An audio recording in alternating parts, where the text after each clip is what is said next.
You know what is weirder than gas prices tumbling the way they have been? Not a single politician demanding to know why they have been.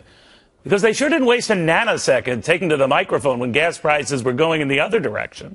Remember this? Americans are paying more than double for gas than when President Bush first took office. You know, Neil, what you haven't mentioned in the whole show? Oil company profits. Get tough on big oil.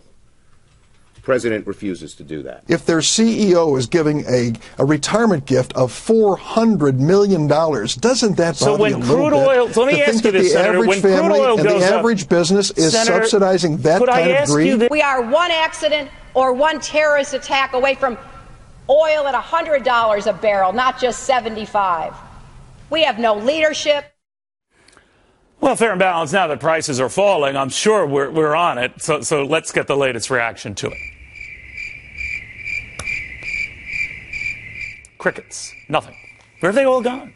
Where's their rage? Where are the hearings? Why isn't someone dragging these no-good, greedy oil guys to Washington to explain this curious crumbling in gas prices? Someone must be manipulating all this, right? I mean, you don't go from $4 gas to under $3 gas in less than a year and say, well, oil's well. Not on these politicians' watch, right? They must know something's up. So what's up with them not saying something? Actually not saying anything. Don't you find it a little odd that the same bunch that said the oil industry manipulated prices when they were going up aren't saying boo now that they're coming down? Odder still, because those prices are coming down a lot faster than they went up. Now, you would think they would find all this weird, or at least curious. That is, unless these politicians know it isn't weird, and it really isn't curious, and that those energy guys aren't nearly twice so clever as they thought, that they might not have been fixing prices any more on the upside than they are now apparently on the downside. Sometimes it's just market forces. Sometimes it's just supply and demand. Sometimes it's just an economy slowing down, a demand for the stuff that pretty much fuels the world slowing down too. After all, if the oil guys are so fixated on fixing things, they'd find a way, well, to get out of the fix they're in now. But they can't do that right now, can they? They aren't doing that right now, can they?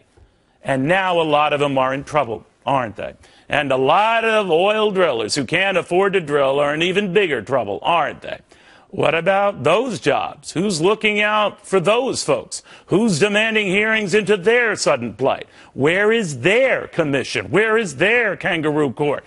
Who will be their head on a stick? Who will make a cause out of them and needlessly create a knockdown, a straw man on behalf of them? Surely the fair and balanced politicians who last year at this time were making villains out of them will do that. Surely it works both ways, right? No, not right. Not when politicians who happily point a finger when things are bad would sooner take a bow when things suddenly look inexplicably good. Because talk of price manipulation only works when the price is not going your way, not when it is. That's why all that rage, as I told you then, seemed so transparent back then. And all this silence is so deafening right about now.